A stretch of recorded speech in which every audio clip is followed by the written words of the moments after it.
Hi hello नमस्ते friends, आपका मेरे चैनल पर स्वागत है। तो आज का टॉपिक है एनल फिशर, जिसे आयुर्वेदा में परिकर्तिका कहते हैं। ये एक बहुत कॉमन डिसीज़ है और बहुत सारे लोगों में दिखाई देता है, लेकिन बहुत सारे लोग फिशर होते ही डर जाते हैं या फिर शर्म के मारे किसी से बताते नहीं हैं, छुपा लेते हैं।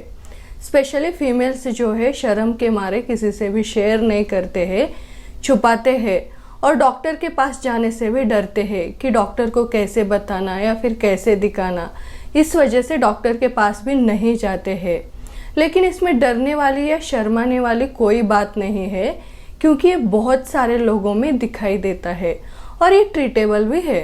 तो इस वीडियो में मैं आपको फिशर के बारे में पूरी जानकारी देने वाली हूँ, जैसे कि फिशर क्या है, क्यों होता है, किन्हें होता है और होने के बाद कौन से लक्षण दिखाई देते हैं, और जब हम इसे बिना ट्रीट करे छोड़ते हैं तब कौन से कॉम्प्लिकेशंस दिखाई देते हैं, और इसके कुछ आयुर्वेदिक घरेलू उपाय बताने वाली हूँ।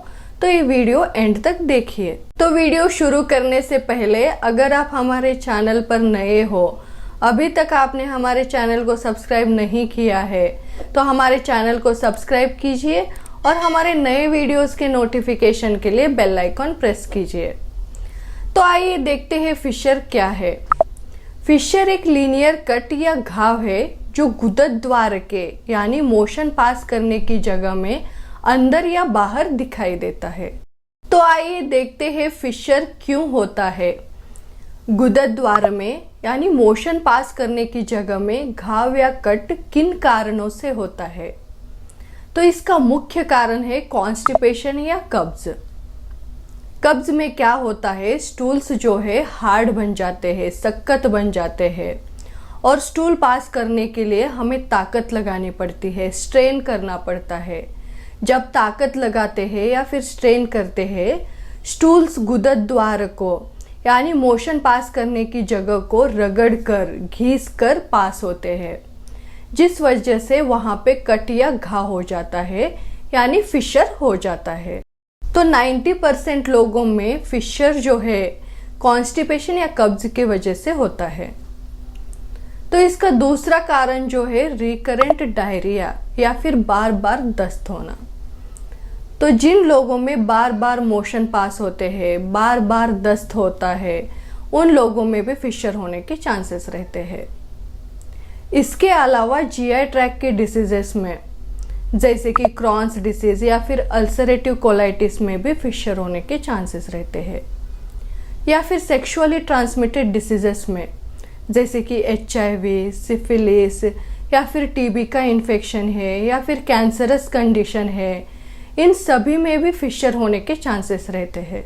या फिर कुछ सिस्टमिक डिसीजेस में जैसे कि हाइपरटेंशन, थायराइड या फिर डायबिटीज़ में भी फिशर होने के चांसेस रहते हैं, या फिर प्रेगनेंसी में, डिलीवरी के टाइम में भी फिशर होने के चांसेस रहते हैं। तो आइए देखते हैं फिशर होने के बाद कौन से लक्षण दिखाई देते हैं। तो गुदद्वार द्वार में यानी मोशन पास करने की जगह में दर्द और जलन दिखाई देता है। जलन जो है मोशन करते वक्त या फिर मोशन पास करने के बाद भी 2 से 3 घंटों तक रहता है, समटाइम्स इससे ज़्यादा भी रहता है। और गुदद्वार द्वार से मोशन पास करने की जगह से ब्लीडिंग होती है, खून निकलता है, और वहाँ पे इचिंग यानी खुजली होती है, टिंगलिंग सेंसेशन रहता है और एक डिस्कम्फर्ट बना रहता है। और कट के ऊपर, घाव के ऊपर एक गांठ दिखाई देती है, जिसे स्किन टैग या फिर सेंटिनल टैग कहते हैं। तो आइए देखते हैं इसके कॉम्प्लिकेशंस। जब हम फिशर को बिना ट्रीट करे ऐसे ही छोड़ते हैं, तब कौन से कॉम्प्लिकेशंस दिखाई देते हैं। पहला है एनीमिया। फिशर में रोज़ाना ब्लीडिंग होने की वजह से, खून जाने की वजह से शरीर में खून की कमी हो सकती है, जिसे एनीमिया कहते हैं।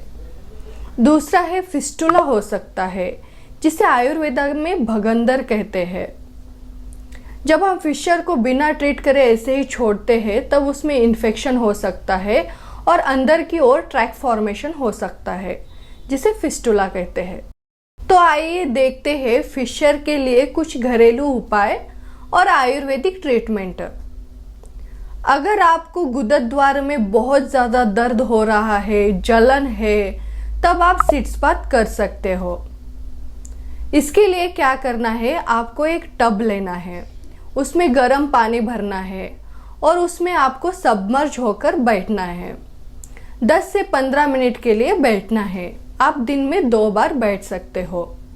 इससे क्या होता है, गुदद्वार द्वार में जो मसल्स है रिलैक्स हो जाते हैं, वहाँ पे ब्लड सर्कुलेशन अच्छे से होता है, जिससे वहाँ पे जो दर्द या जलन है कम हो जाता है। इसके साथ आपको कॉन्स्टिपेशन यानी कब्ज को भी ठीक कर लेना चाहिए। कॉन्स्टिपेशन ना हो ऐसे देख लेना चाहिए, क्योंकि जैसे मैंने कहा था 90% लोगों में कब्ज की वजह से फिशर होता है। तो कॉन्स्टिपेशन को कैसे ठीक करना चाहिए, तो आपको रोज़ाना ज़्यादा मात्रा में पानी पीना चाहिए। खाने में फाइबर ज़्यादा लेना चाहिए, जैसे कि हरी तरकारी, सब्जी, फ्रूट्स, इनमें फाइबर ज़्यादा होता है तो इनका सेवन करना चाहिए। या फिर लिक्विड्स ले सकते हो आप, बटर मिल्क, कोकोनट वाटर वगैरह ज़्यादा लेना चाहिए। इसके साथ साथ आपको एनिमल प्रोटीन यानी milk products, nonveg, chicken, mutton, ये सब अवॉइड करना चाहिए। Maida products, bakery products, junk food, ये सब अवॉइड करना चाहिए। और जो लोग अल्कोहल, टोबैको खाते हैं उनको भी वो छोड़ देना चाहिए। और इसके साथ साथ आपको रोज़ाना थोड़ा एक्सरसाइज या फिर वॉक करना चाहिए। इसके साथ अगर आपको रिकरेंट डायरिया है यानी बार बार दस्त होते हैं, तो उसके लिए भी प्रॉपर ट्रीटमेंट लेना ज़रूरी है। या फिर आपको एसटीडीज है, जीआई ट्रैक के डिसीजेस है, या फिर दूसरे सिस्टमिक डिसीजेस है जिनकी वजह से आपको फिशर हुआ है, उसके लिए भी प्रॉपर ट्रीटमेंट लेना ज़रूरी है, जिससे आपको फिशर ना हो। तो आइए देखते हैं इसकी आयुर्वेदिक ट्रीटमेंट क्या है। अगर आपको कॉन्स्टिपेशन या कब्ज की समस्या है तो आप अभय चूर्ण यूज़ कर सकते हो। आपको क्या करना है, हाफ ग्लास गुनगुना पानी लेना है, उसमें 1 चम्मच अभय चूर्ण अच्छे से मिक्स करना है और इसका सेवन जो है आप रात में खाना खाने के बाद कर सकते हो। अगर आपको बहुत ज़्यादा दर्द या जलन हो रही है तो आप त्रिफला गुग्गुलू का सेवन कर सकते हो। एक पेन किलर की तरह एक्ट करता है। आपको सुबह, दोपहर और शाम में 1-1 टैबलेट लेनी चाहिए। या फिर आपको गुदद्वार द्वार से बहुत ज़्यादा ब्लीडिंग हो रही है, खून जा रहा है, तब आप रक्त स्तंभक वटी का इस्तेमाल कर सकते हो। इसका सेवन भी आपको सुबह, दोपहर और शाम में 1-1 टैबलेट लेनी चाहिए। और वहाँ पे गुदद्वार द्वार में लगाने के लिए आप पायलेक्स ऑइंटमेंट का इस्तेमाल कर सकते हो। ये भी दर्द और जलन को कम करने के लिए मदद करता है। ये सब करने के बाद भी अगर आपका फिशर कम नहीं हो रहा है, दर्द, जलन या फिर ब्लीडिंग हो रही है, तब आप तैलपूर्ण प्रोसीजर करवा सकते हो। ये प्रोसीजर जो है आप अपने नज़दीकी आयुर्वेदिक डॉक्टर से करवा सकते हो। तो फ्रेंड्स, अगर आपको मेरा ये वीडियो इन्फॉर्मेटिव लगा तो इस वीडियो को लाइक कीजिए और हमारे चैनल को सब्सक्राइब कीजिए और हमारे नए वीडियोस के नोटिफिकेशन के लिए बेल आइकॉन प्रेस कीजिए।